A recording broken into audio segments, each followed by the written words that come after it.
Dans le triptyque Mars-Jupiter-Saturne, Mars correspond à la verticalité de l'hérédité, du lignage. Jupiter est un état intermédiaire. Saturne correspond à une volonté d'englober la diversité. Comme je disais, Jupiter est entre les deux. C'est-à-dire qu'il est pour un lignage, non, il est pour une unité, mais non plus dans la verticalité, mais dans l'horizontalité. D'où la notion d'hérésie, hétérodoxie, propre à Jupiter. Revenir dans l'immédiat sur Mars. Mars qui est un élément de fécondation. Mars qui est lié à la circoncision. Mars qui est lié au sexe. Et la circoncision met l'accent, met le doigt sur le sexe. Car le sexe, c'est ce qui est l'axe de la filiation, de l'hérédité et de la génétique. Ce n'est pas la circoncision elle-même. Être juif, ce n'est pas être circoncis. Être juif, c'est être circoncis, entre guillemets, par l'hérédité, par l'ascendance. C'est pour ça que les juifs condamnent tout ce qui est de l'ordre de la mixité à ce niveau-là, et de l'impureté. Quand on prend, par exemple, l'annonciation à Marie, par Gabriel, par l'archange Gabriel, eh bien, il faut savoir que Gabriel vient d'un mot hébreu qui veut dire Gever. Et Gever, c'est la virilité. Donc c'est Mars quelque part. Parce qu'en génétique, on désigne le masculin par le symbole de Mars, le symbole planétaire, le hiéroglyphe martien des astronomes et des astrologues. Donc, Mars assure la continuité génétique, l'hérédité, la génitalité. Bien sûr, ça passe par la femme, mais la femme n'est qu'un véhicule, n'est qu'un instrument de Mars. C'est l'enfant né du père, par la mère.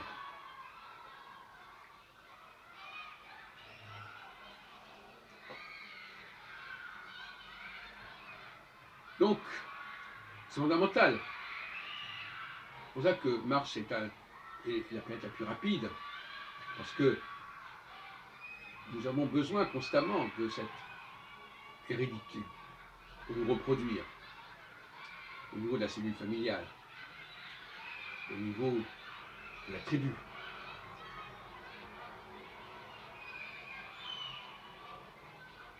On ne se reproduit pas par la conversion, on ne se reproduit pas par la naturalisation, on se reproduit par le sang, le droit du sang. Mais, au-delà de Mars, il y a Jupiter, il y a Saturne, qui eux voient les choses autrement.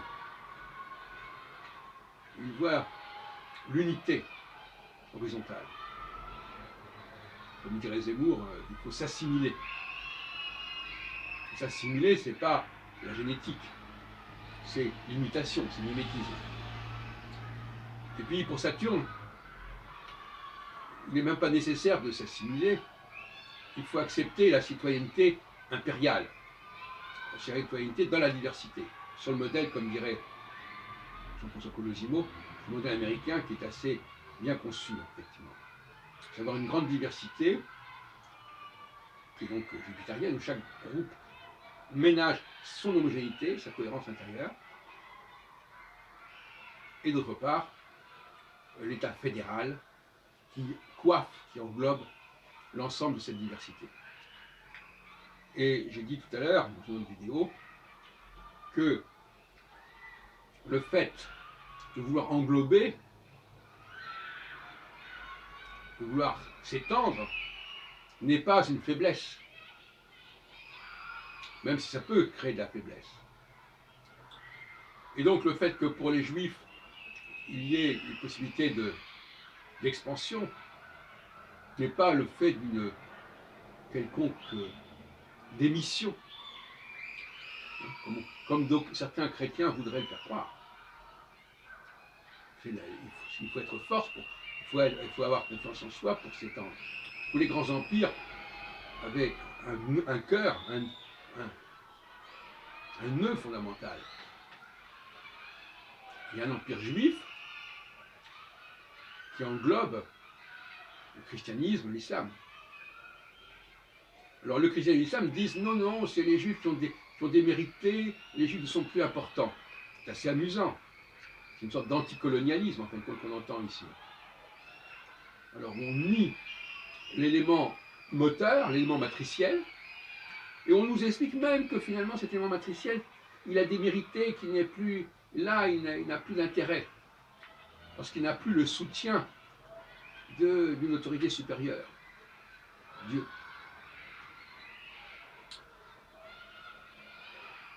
Il faudrait comprendre une fois pour toutes que la notion d'expansion impériale, ne signifie absolument pas que les populations colonisées vont se substituer ou vont remplacer l'élément moteur, l'élément matriciel, absolument pas. Ni que l'expansion elle-même est résultat d'un échec. L'échec, c'est souvent le contraire, c'est quand on a échoué au niveau impérial, on se replie sur le plan jupitérien, sur le plan national, sur la métropole. Comme ça s'est produit en 62, qui a rapatrié l'Algérie. Donc, je terminerai là-dessus. Il est important de ne pas plaquer sur le passé des catégories qui ne sont pas pertinentes aujourd'hui. Ce qui se passe aujourd'hui n'est pas différent de ce qui s'est passé hier. Et donc, hier doit forcément avoir suivi les mêmes règles sociologiques, politiques qu'aujourd'hui. Et quand ça n'est pas le cas, c'est qu'il y a eu quelque chose qui a été corrompu. Donc, Mars étant une planète très rapide, elle correspond à cette exigence d'hérédité par le sang. Cette hérédité qui est incontournable, même dans Jérémie 31, l'alliance qui a été conclue par les ancêtres des Hébreux, par les Hébreux, des premiers Hébreux, elle se perpétue dans la nouvelle alliance, toujours par le processus de filiation.